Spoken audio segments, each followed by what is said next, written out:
You'll receive a follow-up email as well that actually includes the slide deck. So if you miss anything, please go to dhilton.com. You can find the webinar, which will be posted there in about 3 to 5 days. And you can also find all the previous webinars as well. So, and in that email, we'll have an option to, you'll have a link in there to be able to download the slide deck. So don't worry about that. If you miss something or would like to see something on that slide, you can have access to that. Also in there'll be a short survey. Please take a moment to fill that out. It takes just a couple moments. We really appreciate the feedback. Lets us know what we're doing well, what you would like to see more of, and what topics in the future you would like to talk about. So since we lost a couple minutes, without further ado, John Andrews is joining me in the studio today. How are you, John? Hi, Jeff. Doing good, thank you. Notice anything different about me? The fantastic coat. I'm going to go with the fantastic coat. You are correct. Some of our colleagues made fun and said, when is Mr. Rogers wearing that sweater again? It's made too many appearances on webinars. I said, okay, I'd give it a shot. You made me feel very comfortable, though. I liked that. Okay. Well, it's good to be here, and it's a topic near and dear to both our hearts. It's one of the things when you came on board, that was one of your passions. So today, you're going to get to see Jeff do some of his work that he's done for a decade now. But the three things I want everybody to kind of get across today is the idea that with all the technology advances when it comes to performance reviews, automating the systems, it doesn't take the place for personal interaction. And even that we've got people working from home and we're doing distance type of coaching, it's still got to be a priority. So it doesn't get you off the hook. So yes, it's great. It makes it faster. We're going to deal with bigger employee, census. So, we're going to have ways to do it faster, better, cheaper, obviously, but it's not going to take the place. And the second thing is people still want to talk to people, no matter what form or fashion it's going to be. So this has always been performance reviews, but really in air quotes, it was supposed to be coaching. Mm-hmm. It was supposed to say, setting expectations and making sure employees get on board with our culture. And, and if you look at the employee life cycle, we've had to refix or reconfigure onboarding, how we look at employees, how we interview, how we get them on board, how do they interact with their teammates, and how they do a good job for members. That's still in play, and we still have to make sure that that's an important part of what we look at. And then finally is a theme that always comes around every 10 years is, well, let's separate pay from performance. So the idea that let's talk about pay once because everybody goes to the back of their appraisal and says what their merit increase is going to be. We're going to make a case today that if we're going to be strong in the retail, if we're going to be strong at differentiating our businesses, we still have to commit to doing a pay for performance. Absolutely. Okay? So that said, we're going to get off to our first topic here, which is kind of the evolution of what we're seeing right now. So we'll spend just a couple seconds on this because everybody knows that there are some common complaints that come along with the performance management process. The forms are too long, or it doesn't connect directly to compensation, or it just takes too long. Those kind of things we have to keep in mind. We just kind of want to reiterate this because as you're looking at your performance management process, you need to keep in mind the things that we have to solve for. Guess what the list was in 1945? Probably pretty close to this. 60. We just need to save this in the vault because you can pull it out every 10 years because this is not going to change. These will always be the defenses of managers not wanting to do this or employees saying that they don't get anything out of it. Absolutely. And I mean, that's it speaks to why we have to change this because it is still the common complaints that we see every day. So this is a fun little thing. I thought this was absolutely wonderful and unfortunate because of the statistics kind of brings to forefront here. But if we mathematically reduce the entire U.S. workforce into a football team, so 11 people, statistically we look at 4 people know which end they're actually supposed to be going towards. This is kind of a guidance on purpose. Do the employees know what the organization stands for, where they're going, and what they should be doing? 2 of the 11 people actually know what position they're supposed to be playing. So when it comes down to performance management, if we're not talking about what you need to be doing, how you can excel in a particular role, how do I exceed your expectations? And performance management has kind of let us down in that bit. So 2 people believe their efforts on the field actually could make a difference. So 2 of the 11 people feel like they are making a difference in the organization. And worst of this is 2 of them care. So 2 of the 11 people on your team actually care about the outcome of this one. So kind of adding all that together, 8 of the 11 people on your team would just as likely be rooting for the other team than the team they're actually on.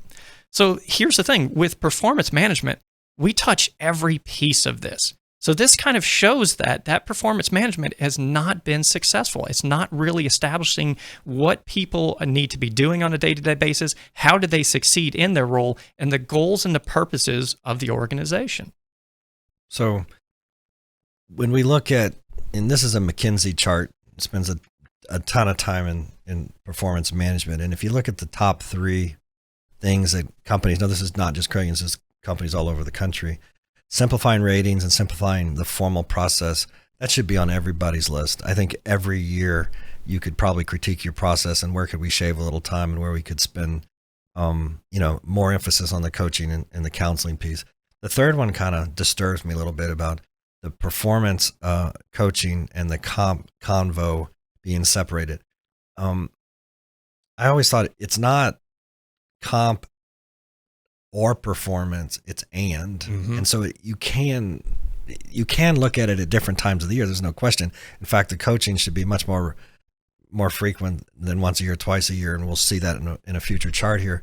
But again, we're going to make the case today that, there's techniques to make sure that they are solid so that pay can be a recognition tool, not just the pay tool. And when you look at frequency, we'd love to see that come up more. And we're very happy to see forced rankings coming out ranked they're getting yanked finally kind of thing.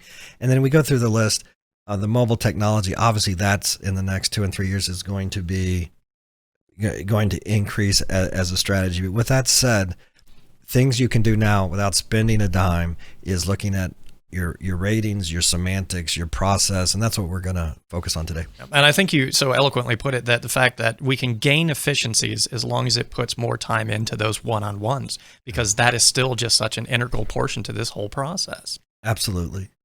So when you looked at alternatives, there were companies, and there's some classic studies from the accounting firms that they just scrapped it all together, and they go, "Whoops, that was risky." Because a lot of things got out of hand on that.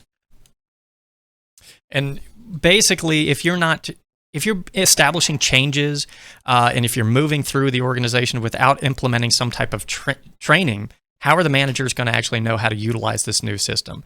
One of the biggest things is, and we'll talk about this later, is that managers they were great individual contributors and they got promoted because of that. So actually having some good capabilities of training them to understand what the conversations they need to have and have those difficult conversations moving forward.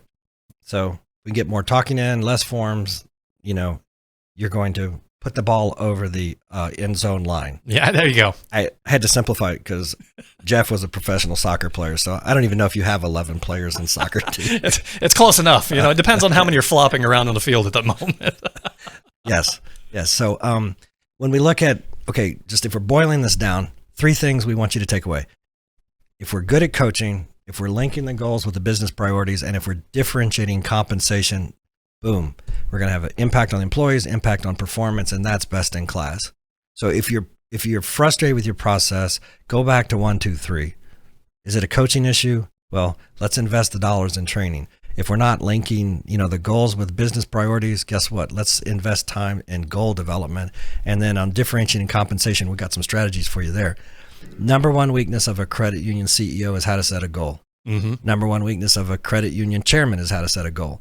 And if we can't get it right at the top, when we get down to department manager, branch manager, that's where the linkage sometimes falls apart. So when we talk about coaching counseling, don't think of it just on the process management, process review process. Think of it also as how do we get people to understand what we're all going the same direction. Absolutely. Okay. I mean, it comes back down to we need to know the direction that we're actually moving, having that clear mission, vision, values. And we'll talk about this a little bit later as well, as understanding what it means to be a high performer in the organization. And when you say high performer, we have a lot of employees on our workforces. What do I have to do to get an A? Exactly. I am focused. Show me how to get that A and I'll be good. But what we're seeing in the last 5 years is a lot of the plans that were sales driven and those types of things were resource competition. I'm going to get mine at the expense of yours. Mm-hmm. And so what happened is in the last 5 years, we've seen a lot of people go back to team and gain share plans because we're having a hard time capturing data at the individual level of success. And I attribute it to omni-channel. And the idea is that we've set up the delivery so efficiently now. You can start in one channel at home at midnight, and then you can be on your phone. You can go into the office to sign a paper, or you can do e-signs, and all of a sudden you've got 8 different departments wanting to take credit for the sale. Mm-hmm. And guess what? The margins didn't change. So the idea is that when you look at your plan, and if you think you have some sticking points, go back and look at resource competition. Are we setting it up so who gets ahead here? Meaning, like, if I do mine, forget about everybody else. I want to get that A. Do you really recognize people that help other people? And then that's one of your competencies that you cherish and you challenge, one of your values. And then obviously, do they put themselves in front of the member? And it comes down to truly establishing the mission and vision and values of the organization. And when you design the performance management or incentive plans, you have to make sure it's tying into those pillars. Does it make sense? Does it actually add up in the same point? So again, this is our first kind of discussion on semantics. Performance management, performance development. What's the difference? Huge difference. In the old days, performance management created this situation, right? Unclear, misaligned expectations. The frequency of feedback didn't have to be there because I was fixated on the process. Mm-hmm. I actually got evaluated on how many timely forms I filled in, right? TPS reports, right? There you go. And then unfair because the accountability didn't become between the coach or the first line manager and the employee. It could be put in a lot of different areas. So there's a lot of mixed messages. But for development, and again, it really works with this generation of employee coming up, is establish what you want. Let's continue to give them the feedback and counseling, and then let them have some accountability. Mm-hmm. If our forms are doing that, if our process is doing that, we've got a better shot of working with today's generation. And I think what you talked about before, having that it's teasing those two parts apart where you have that performance management and you have the development piece. And maybe those are a little bit of a separate conversation built around the same type of process. Absolutely. So if only 50% of folks out there know what they're supposed to do, I'd love to be the member that gets to be served by the other 50%. So that's kind of important here. So when we look at some ideas of in that process, and this is kind of a self-audit. Think about that. When you look at expectations, do you look at clear, collaborative, and aligned?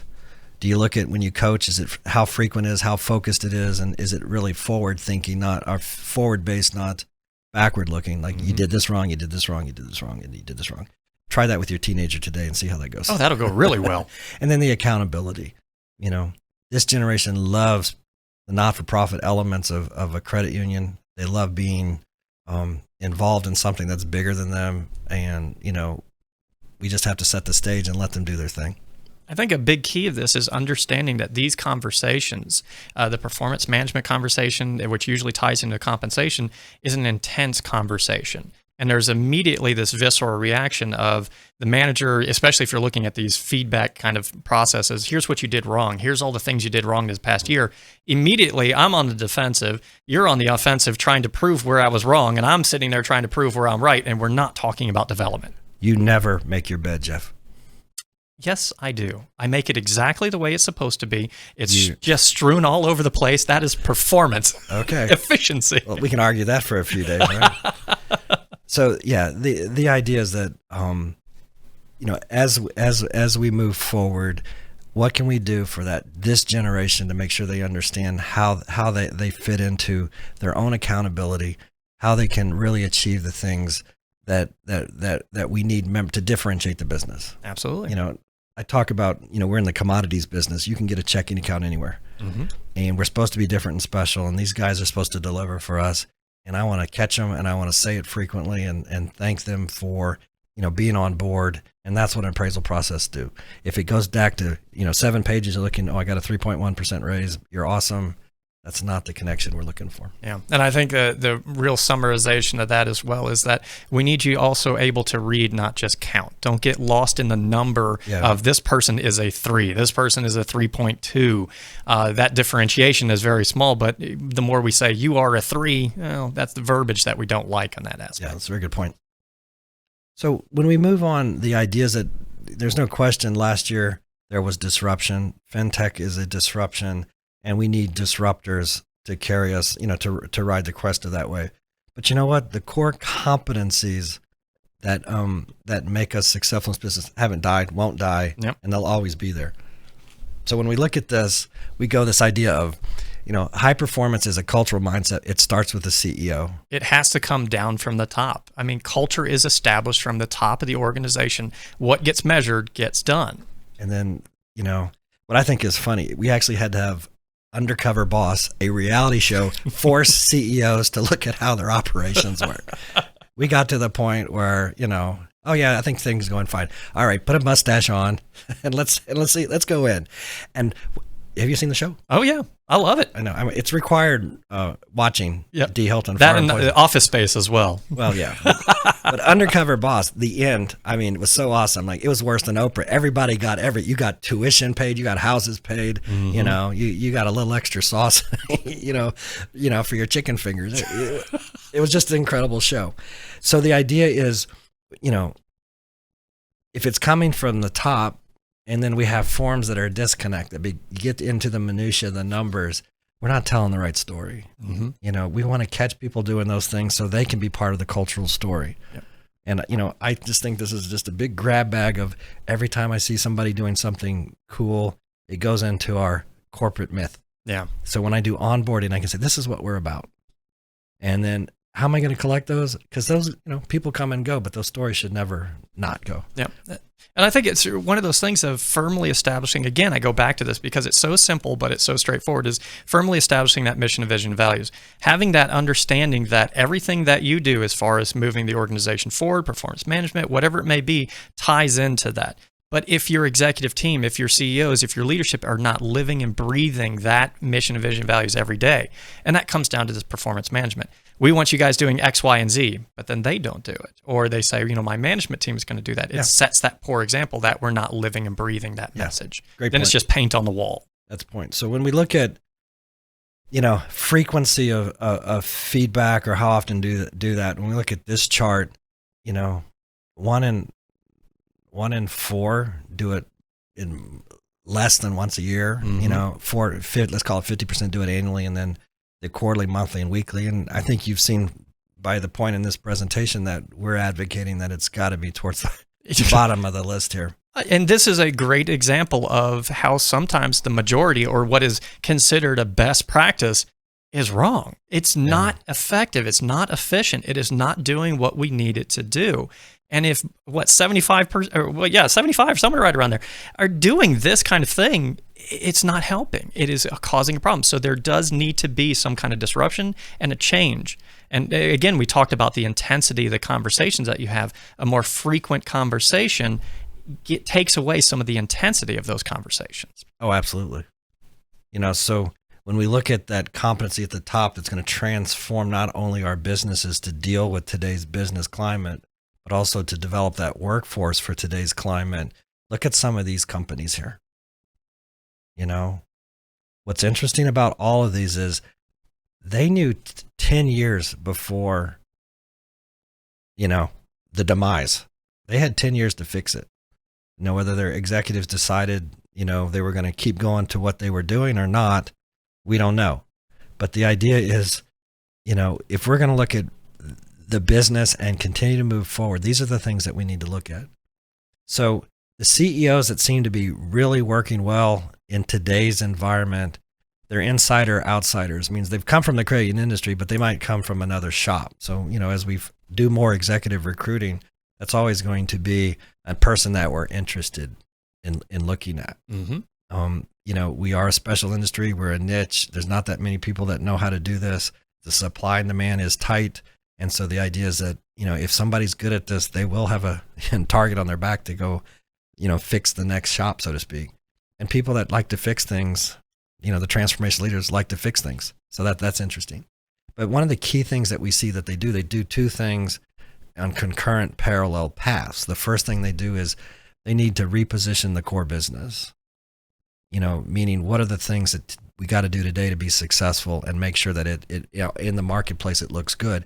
But they're also looking at the new growth. And then communicate that, what we need to do, communicate that down through the organization. And be unrelentless on that. Yeah. That's, if one note, always. And I think Netflix gives us a great example of that. So you're too young to know this, but when Netflix started, you had to, you said, I would like this movie on a DVD, and then they send it in the mail. Oh, why, thank you for thinking I'm too young to know that, John. I feel good about this. You want to check my ID later, too.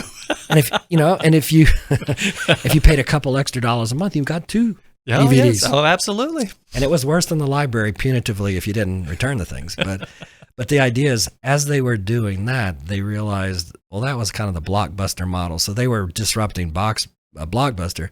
But today, what they said is, we need content, we need it on demand, we need everybody picking the shows at the time they want to pick the shows. And so Netflix did two things very well, right? They repositioned the core business to say, access, get it to you fast. So you always had, something new to watch. But then they said, well, we need to make sure we have a lot more content. And it's so funny that you talk about that, because you get these individuals that look back on the Blockbuster experience of going to Blockbuster as a kid and looking behind that VHS tape, and the tape isn't there or something along that line. Netflix came in and absolutely changed that completely. Everybody loved it and appreciated it and completely drove that other experience out. That's a true disruptor, where everybody was doing it one way and one person came in or one company came in and completely changed the landscape. So so the idea is that if you're going to do this cultural change, the performance review, the performance management process has to be aligned and supporting that. So it has to come along with it.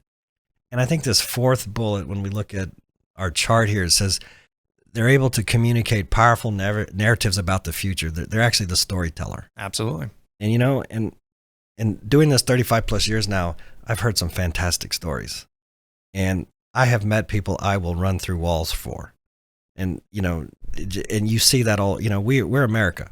I mean, I've talked to the guy that, when Geraldo Rivera said that hurricane hunters were a waste of time, well, he took him up in one and made him throw up enough to say, this is a valuable source. And I say, by gosh, I want to do everything possible for that credit union, because those guys are doing meaningful work. Mm-hmm. And I work with educators, and we work with military, we work with, communities of modest means, and we work with large cities. And you start to hear these stories of why the volunteers are in doing volunteer work, and why CEOs are committed to their communities and to their organizations. The stories are incredible, and it's our job in the HR fashion is to hire folks that get it and make sure we reward and recognize, so we can have that next generation of stories and continue that story as well. Make sure everybody knows it. I got time for one quick story. I know. One of our directors I met during Desert Storm, he got a call and said, we need to get this aircraft carrier resurfaced because it needs to go to Desert Storm. And he says, well, usually this is a 2-year project. He says, you got 30 days. Starship Enterprise style there. And I go, they got the most compelling stories. He's going to all these ports in, Italy and Africa, and he's, it looked like an old-fashioned movie of, I'll switch you liquor for for tools, and the man got it done. And I go, how can I not want to work with that organization when all those men and women that are part of that credit union are doing that for us? Mm-hmm. And that's what performance management has to do, is to reward those people that get those stories and understand it. So now, if you think about it, if you did a year past, okay, yeah. So down a year later, you talked about that. Is it going to impact somebody the same? That if you say that day, you say, what you guys did there was absolutely amazing, let's recognize it now. Or in a year later, you go, hey, what you guys did a year ago, that was fantastic, we'd like to recognize it now. Which one has more impact? I need that to be multiple choice, please. Okay. Q is... No, it's a great point. And that's why we've got to get this recognition up and reward folks, and make sure we get the process out of the way and let managers do their thing. Yep. And then, finally, ideas that, there's got to be a roadmap of how we're going to do it. You just can't do the winging. And again, performance management gives you those opportunities and touch points to keep that roadmap going along. So in the early 2000s, I went around the country and I looked at different credit unions. They want to do competency models for performance management. And we talked to their superstar.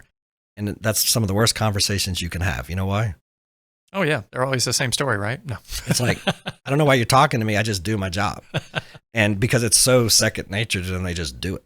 Yeah. And one of the things we looked at is, okay, well, we're going to have to observe them. We're going to have to catch them doing these things and say, oh, this is what they do different, or that's a nice little touch.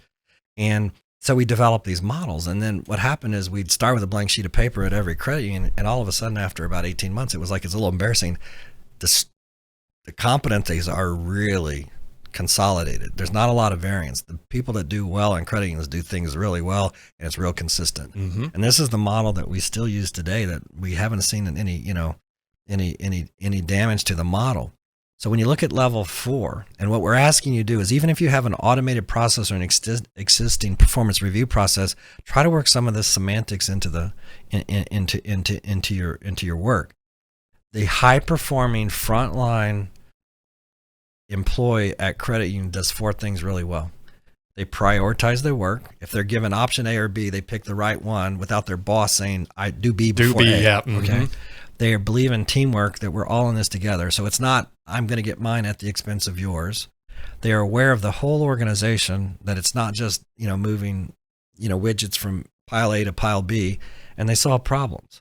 And what does a consumer/member want is, if I've got a problem, if I got pain, I want the first person on the phone or the first person that answers my email to say, no problem, here's what we do. So if you look at your process now, and if you're not rewarding or recognizing those things, there's a good chance you're going to have that cultural disconnect, because you might be measuring things because of how many units they do or how accurate they are. And those are very important, mm-hmm. and we can quantify it.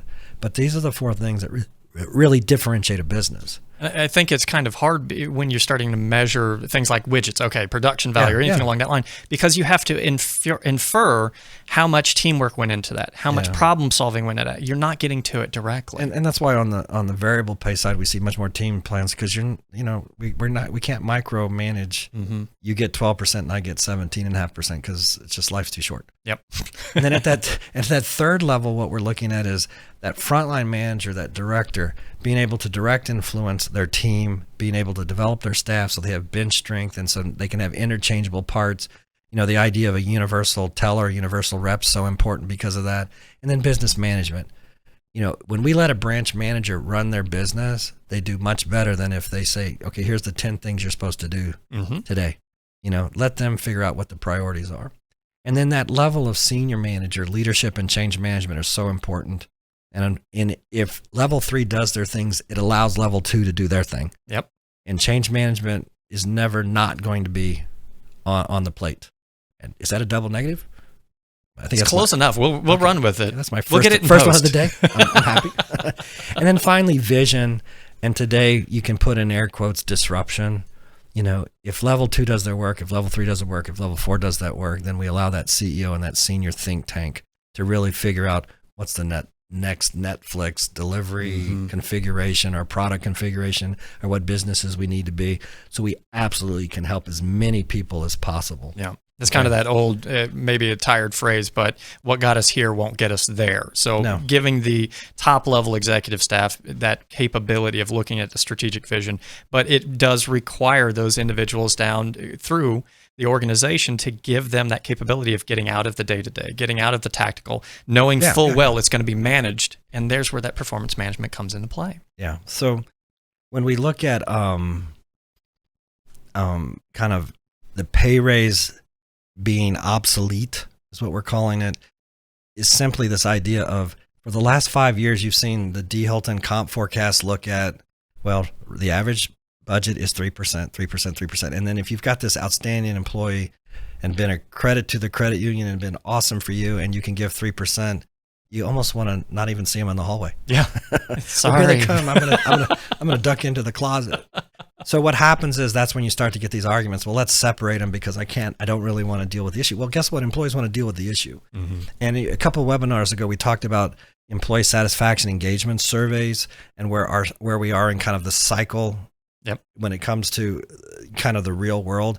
And we, at that time, we looked at 3-year cycles. So when it was a tough, one of those once in a lifetime financial crisis years, The fifth one. yeah, well, we're on our 5th one, yeah. And in that year 1, it was like everybody head down, do the work. We're all in this together. And then year 2, it was, we were willing to give up raises or kind of bonuses or whatever. But this year, I'm okay still. But the guy next to me, he's really upset and he's going to leave if we don't do things. And then year 3 is I'm out of here if we don't do that. We're in year 2 of that cycle. And so it's very important in 21 to make sure that we're communicating what we're going to do with merit, what we're going to do with pay, and what we're going to do with bonus plans.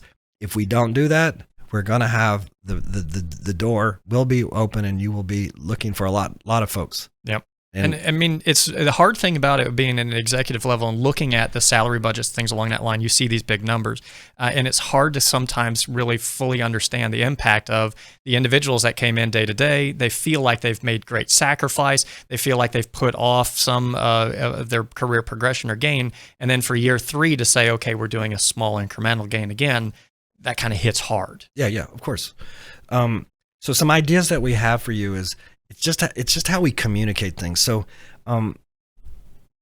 what we like to see if we've got a really tight budget is go ahead and commit to maybe every 3-month or every 6-month small merit increases for year 1 and year 2 employees to get them to midpoint. Because definition of midpoint, I want everybody at midpoint, because midpoint means of a salary range means total skill acquisition. They can really help our member. They're not doing it with limitations. So that kind of gets the motivation going. We want them to see that. And maybe towards the top of the range, maybe we spread that out to 18 months. You don't get a merit increase or you do lump sums. And you say, well, everybody wants an annual increase. This works, and only if this works if there's a strong variable component. All right. Because if you're longer tenured and you're just great at what you do, you've got a book of business, members come see you, and you're getting credit for all this stuff. That's what you're going to be concentrated on, not 3 versus 3.2% raise. When we boil it down to that number, we got nothing to fall back on when it comes to, motivation, so to speak. Yeah. The other thing is work on how you're communicating this. What's the classic thing when you tell employees what we're going to do this year for merit increases? What do you say? Oh, we've got a 3% budget that we're going to be working with. 3%. And guess what? If we twist that, we kind of marinate it and look at it a different way. If we could communicate, look, for our satisfactory meeting expectation employees, the budget's going to be 2%. But for our high performers, it's going to be 6%. Guess what that equals to in the overall number that we share with the senior team and the board? 3% budget. It's 3%. But again, think what I've done. I've created one disconnect and one connect. The disconnect is, well, why didn't I get 6%? Thank you for saying that. Let's talk about development. Now we can have the coaching of this is what it would take to be there. And if you get to 6, you're saying, well, that's what, that's more than 2. Okay, so I feel good that there's disconnect. I mean, distance. Divide there, yeah. Distance between the 2 numbers. Because you look at employment engagement studies, one of the classic questions, do I feel I get paid fairly compared to my colleagues? And the question is only answered in the positive, affirmative, in a positive way when we can show that connection between the better you do, the more you're going to be recognized for that. Yep. I think there's a big thing there of what is equitable and what is fair. And if you're a top performer, you're looking at what is equitable versus what is fair. Yeah. And it really matters to be able to have that say, look, I really, really crushed it. I was working my butt off, and I did get more than those individuals that weren't quite putting up that level of work that I did. That inspires me to continue doing that again because it was worth my time. It was worth my effort. We all didn't get that equitable, here it is, 3% for everybody no matter what. We're all a team. Great job, guys. Yes, we're all a team, but some people are pulling on that sled a little bit harder. Yeah. Good point. So when we look at, the impact of, okay, if you've just throwing up your hands and saying, this is not working for us, I'm getting rid of them. There is talk. Do we just remove the appraisal process altogether? And our danger there is just simply pay differentiators become less obvious and disappointing talent. Just means they're not seeing the connection. It gives an opportunity for the manager not to have conversations because I'm not supposed to have one. And if it was an appraisal, I'm supposed to talk about the appraisal. If I don't have anything to talk about, I'm not talking about it. And then all of a sudden, there's no time for informal stuff because you're on to, whatever the goal you're supposed to be achieving, and you're not giving feedback. And usually what that means is the manager is deeper and deeper in the hole and shutting the door and figuring out how to do it themselves and getting more cranky and spending less time on the folks, the people that they supervise.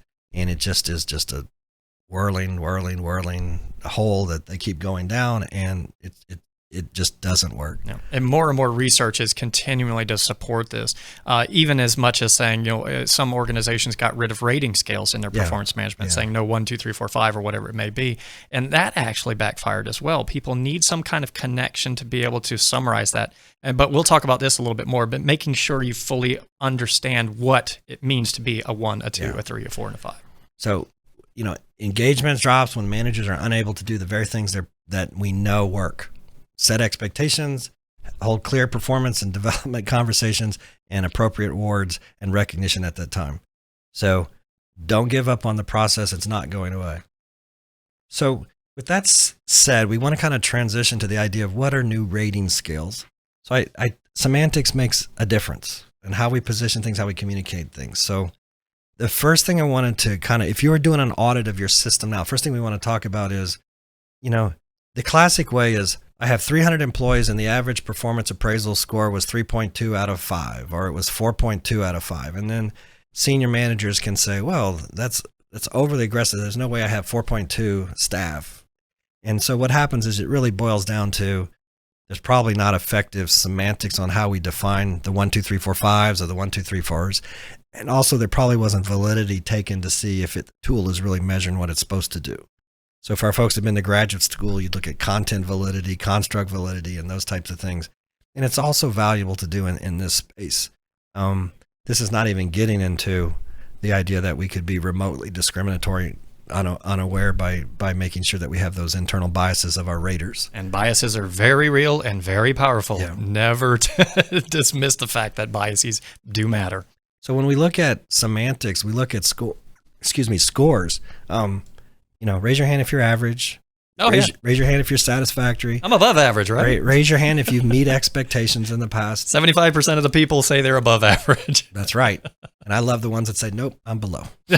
And I'm okay with it. I'm trying to do better, okay? Okay.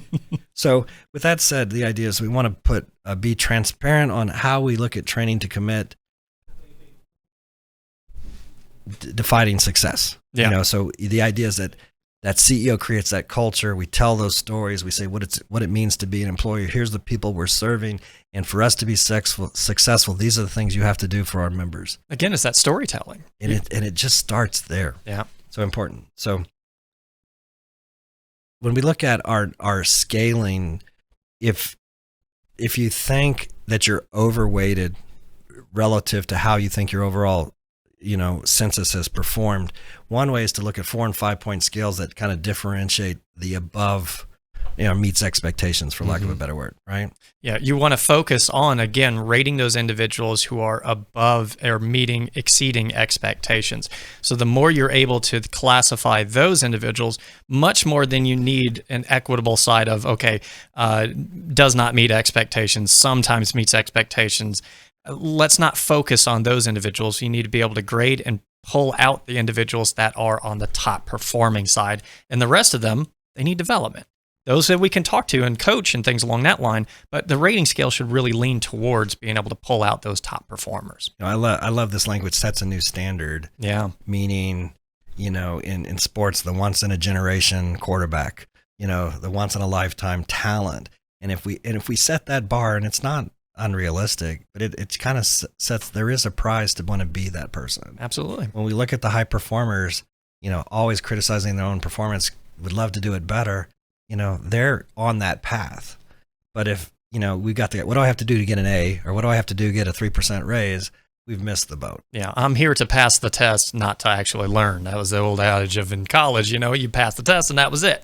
So you have those individuals that when they see the performance management process, they're going to look at it and say, how do I pass this test? That's what my dad did to me. Oh, yeah. When I was in school, I was liberal arts, and he says, you'll never get a job, because he's an accountant. My brother's an accountant.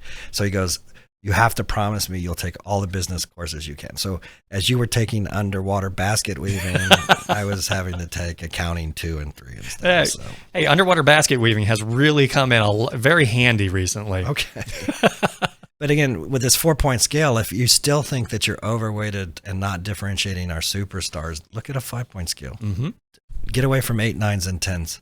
No halvesies is sometimes what we'll see in systems. So be careful with how far you go with that. But look at this, set the new standards, but we're always looking at, consistently, often, and almost always, meaning we've got a little bit more room to differentiate. Yep. Okay. And it comes down to it, like I said, you talk about needs development. That is a full gambit. You can actually say, you're doing very well, but we do need development. We do need to continue on. Oh, absolutely. Yeah. So when we're looking at reevaluating what the performance management process takes into consideration, this is where you need to focus. So we first kind of talked about establishing what it means to be a high performer in the organization, and then let's talk about what we need to go. So focusing on goals, and we've talked a lot about that. I think that's going to be one of the biggest points of, it's also one of the biggest hardships because so many people are kind of bad at setting those goals. To receiving recognition, fair compensation and recognition are number 1 and number 2 of what employees really want through that whole process. And transparency. Let's talk about what it means to be successful. Let's talk about what it means for your career. Where do we go from here? So it's a development conversation. That's why I love the storyteller element to what we need to do here is, you can get your hands around the story. Yeah. Do 3.2 widgets versus 3.1 widgets, and we turn this into a commodities business, and people are, hamsters on the wheel.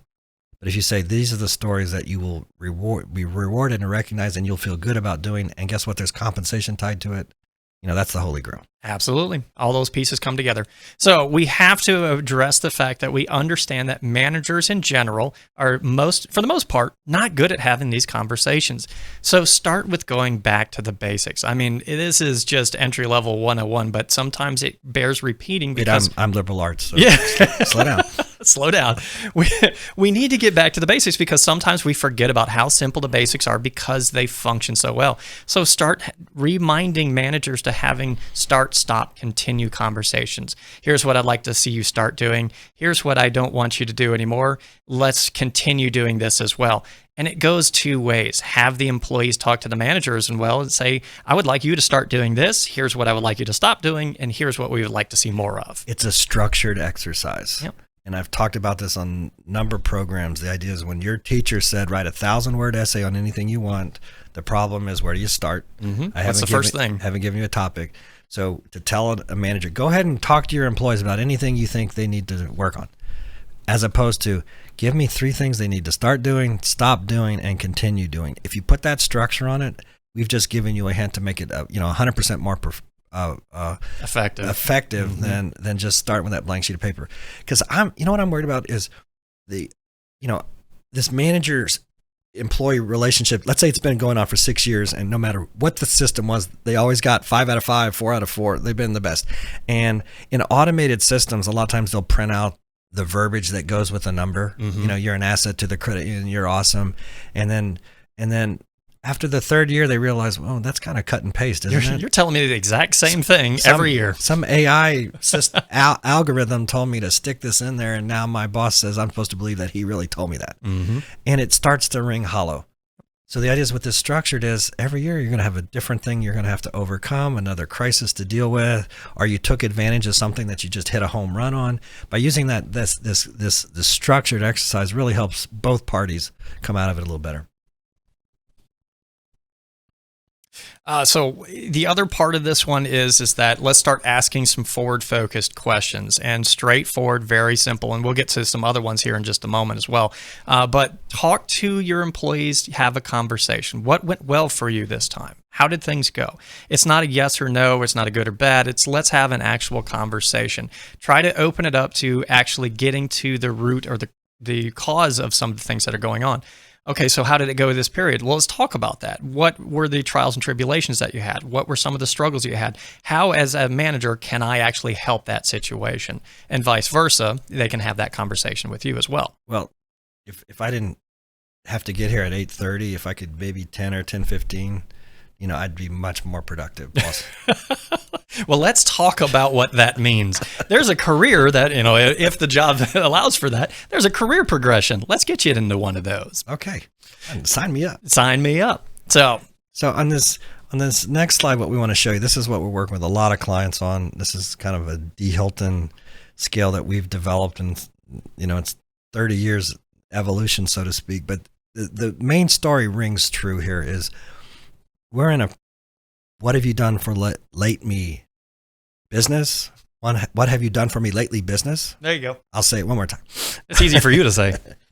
The member could care less that we've done great things for their family and friends. They want it right today. Every interaction matters. And so sometimes just the math doesn't equate to that story. So let me explain what we're talking about here. So total skill acquisition means you know your job inside and out, and every day you're able to deliver consistently.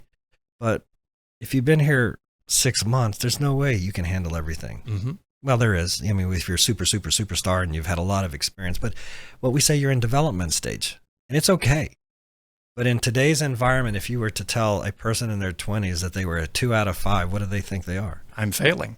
What do you think if they say 3 out of 5? I'm average. I'm okay. I'm not average. Yeah. And so we're arguing about where we place them. So it really comes to semantics. So let me give you an example of that is, if you're an employee, you're a teller, member service rep, you're working a line when we get back to working lines, and Monday through Thursday, you are awesome.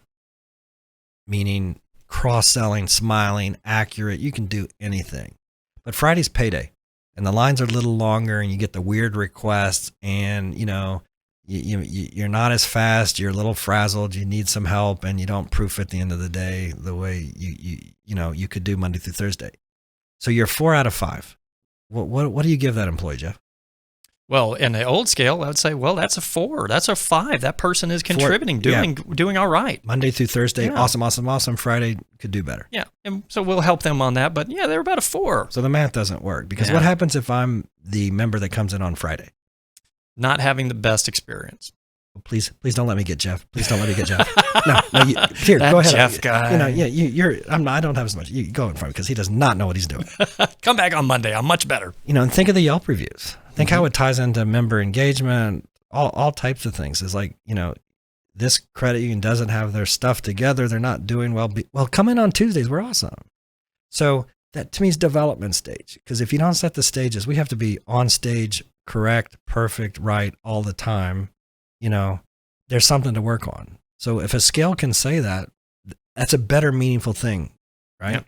So let's say the next stage is, you've got a person that's great Monday through Thursday, and Friday they're good, and then they come to you. Oh, well, you go to them. Let's say you're the boss, and I go, look, the new kid's having trouble. Could you go help him out? Because I get in trouble if we do too much overtime, or we got to get out of here. And the person does it with a good attitude. Well, maybe that's a valued employee because they do their job well. They're a contributor, and they're also being able to help out the team, and they're willing to do it with a good attitude. That's great. But I want to save my top spot for the person that says, hey, Jeff's new, he's struggling. You want me to go help because I know you get in trouble if we don't get out of here. And after I pick you off the floor for saying, wow, somebody volunteered to help, I really want to reward that. Yeah. So the top performer says not only gets their job, their colleague's job, my job, the culture, our expectations for member engagement, on and on. That's my diamond. That's hard to do. And guess what? Diamonds have flaws. Yeah. So we're not trying to say you can never give the top score. We're not trying to put artificial limitations on how many you can have. But if I use that example, how many do you have in a department of 10? Mm-hmm. 1 or 2. And if everybody, like we struggle with this on a consistent basis, that the managers don't want to have a tough conversation. They don't want to spend a lot of time on these forums. So they just rate pretty much everyone straight down the line. They're 5. Everything's great. We're doing okay. We're doing good business.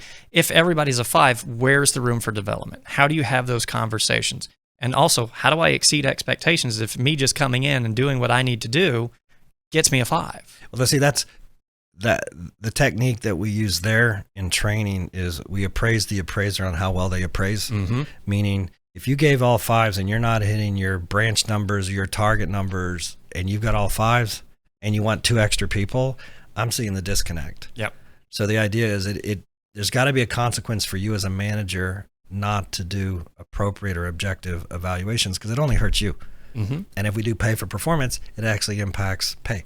And I think so we need that tool. Yeah. And the other thing we need to get away from is kind of that verbiage of, especially when it comes to rating scales, of meets expectations, exceeds expectations, things along that line. Because we have to, if we're using that, you have to clearly define whose expectations, what expectations. Because there's going to be situations where I'm going to grade you differently because I have different expectations for what you are accomplishing. Yeah. And I have a great story for that, but we'll pass on that one. So here's the back in the day. Back in the day, in another life. When I worked with a big bank. Yes. Let me flex here for a little bit.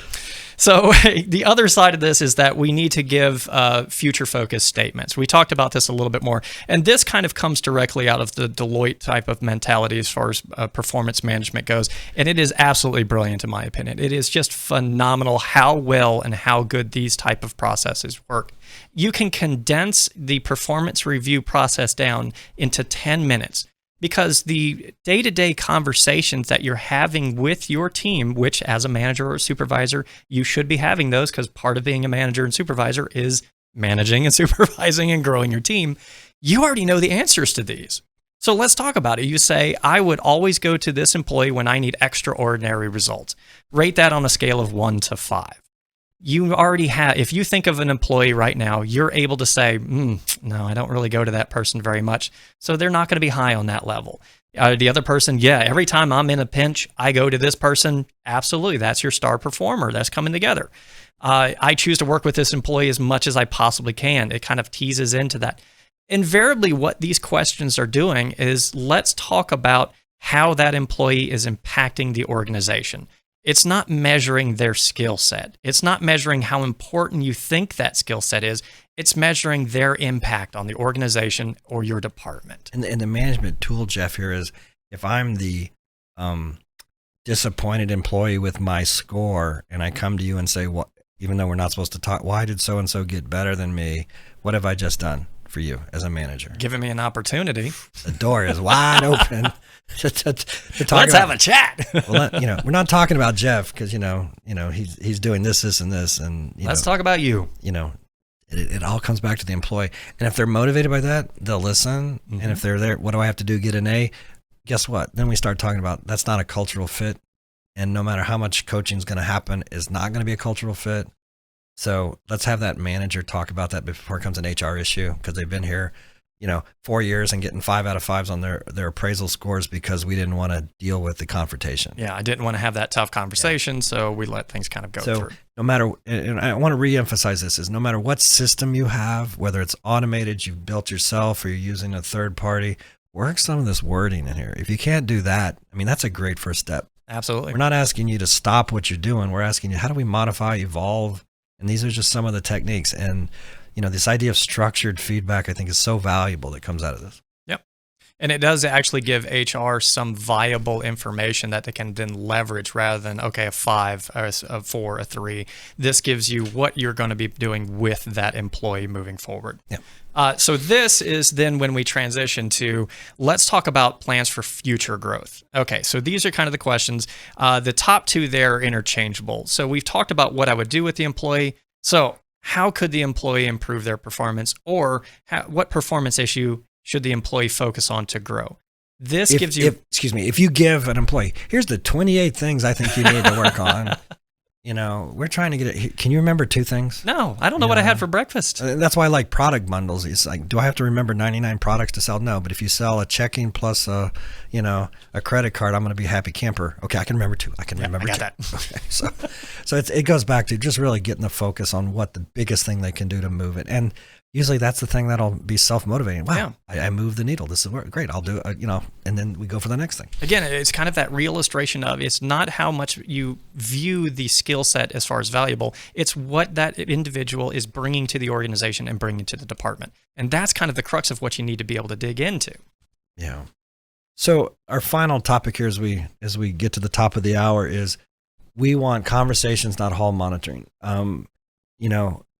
I remember sitting through a session a long time ago. It says you're supposed to keep a little book, and every time you catch somebody doing something good, you write it down. And if they show up late, you write it down. And all of a sudden, here's the 32 pages of failures, incompetencies, and, downright untruths you did to me this The year. Encyclopedia of Inequities. Let's do this. Yeah, volume 1 for you, Jeff. Hey. So when you look at it that way, geez, why would an employee, I'm going to call in sick that day. I'm going to hide. I do not want to be part of that. So the idea is we've tried to build on in this program today, the idea of structured, exercises to talk about conversation. So in the past, when we looked at employees, it was about their paycheck, their satisfaction, their boss, my review, my weaknesses, my job. And we're going to be forward thinking, saying, what's my purpose of being here? What's my development goal? I have a coach, not a boss. And not in like, we're being buddies with, It's not about being friends with everybody. No, it's just about saying being a mentor. It's a great way to put it, mentor. What's the ongoing, when we're going to check back on these, because I'm not going to forsake you for a year and then argue with you again. And let it sit and marinate for a year. Yeah, and then the strengths. What a good coach is going to say, look, you're great at this. Let's use you in this area. And about life and the work-life balance, and the more people are at home, the more we've got to be checking in on the mental health and the attitude of folks, and that's where we're trying to go with this.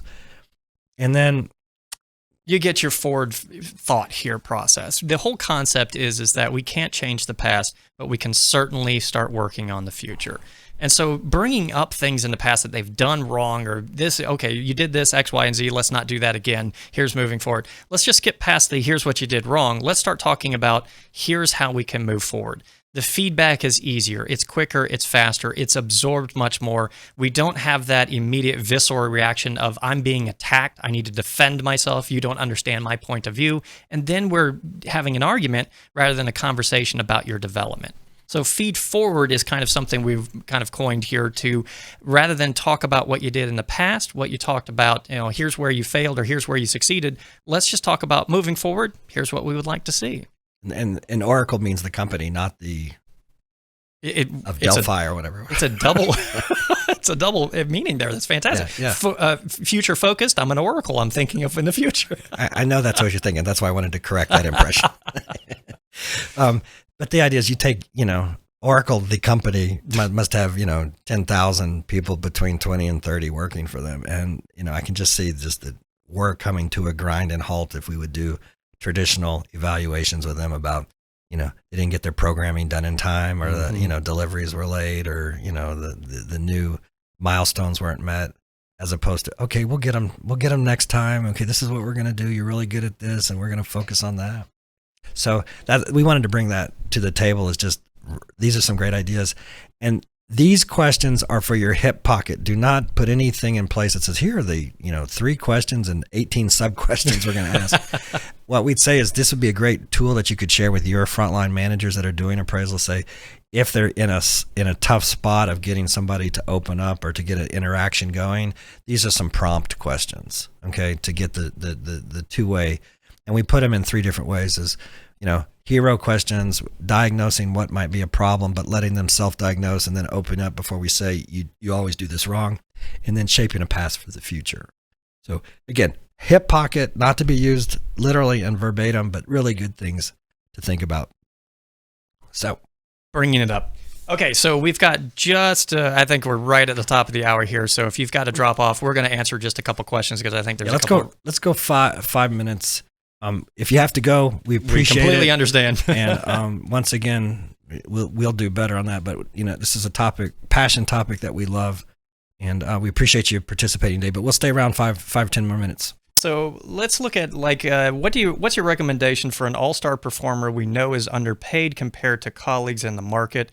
Should we be proactive, give bonuses, give way to salary increases? Credit unions are generally conservative. Should we change this attitude? I think you have to have guidelines, not lasers. So meaning, oh my gosh, they're maxed out, we can't give them another penny, or it's six months till their appraisal. You need to use recognition in the term in form of, I'm not saying be held hostage. If they're going for 30% more raise, throw a party, congratulations, they're on a great career. But for $500 or $1,000, that's a business decision, not an HR decision. Absolutely. So I'm not afraid to talk about money in those situations.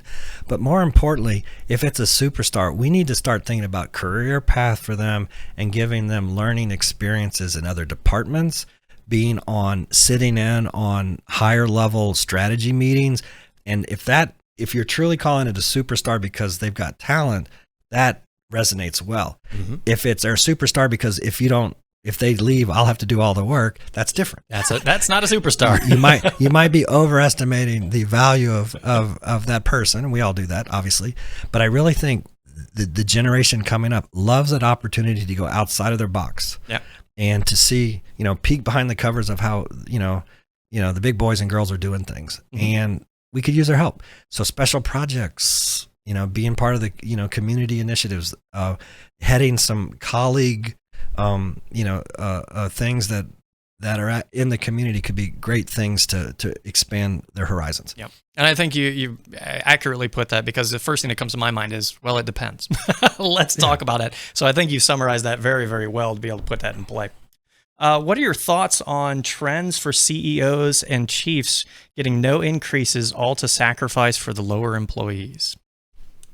I would be against that. It's an optics thing. You look in the Fortune 500 world, Steve Jobs worked for $1, Lee Iacocca worked for $1, Elon Musk says I work for nothing. But why are they in a position to say those things? Because they make a boatload of money on stock options. Yeah. In the credit union environment, I think the optics are, for a board to say, if you put us through last year and you did great, there has to be recognition for that. So if you were to freeze merit increases, I would not freeze bonus or incentive programs. I would encourage that CEO. We will find money to pay and recognize people for getting us through a tough period. And last year, you've heard me say that so many times already this year, we paid for successfully moving everybody to work at home. We kept members safe. We kept employees safe. And we did this without service seamless to the member. We were able to deliver service and get them. So I think it's admirable, but I don't think it's too easy to go there. Yeah. Because the year that you don't do that, and in year two, now you're 6% behind instead of 3%, or you're 10% behind instead of 6% behind. So it's only going to exacerbate the problem. You're just kicking the can down the road. Mm-hmm. And the other thing that I don't like about that is, right, if unemployment in the financial services arena is still around 3%, and we say that to an employee, and I have 10 other banks or credit unions in town that are going to keep hiring, you've opened the door. You might as well just, drive them down there to their new job. So be careful with that. Yep. And I think it's an opportunity to possibly look at the pay for performance piece as well. If you're not increasing salary, let's talk about what is a self-funding process, which is that pay for performance, and possibly do something on that end as well. And if we have that person ask a question, we go back to our comp forecast and the fall last year. We actually give techniques of how to redistribute budgets instead of everybody getting to the 3. So there's some strategies to get the money in the right hands. Fantastic. All right. I think that covers the questions that we didn't cover through the whole process. So thank you, everyone.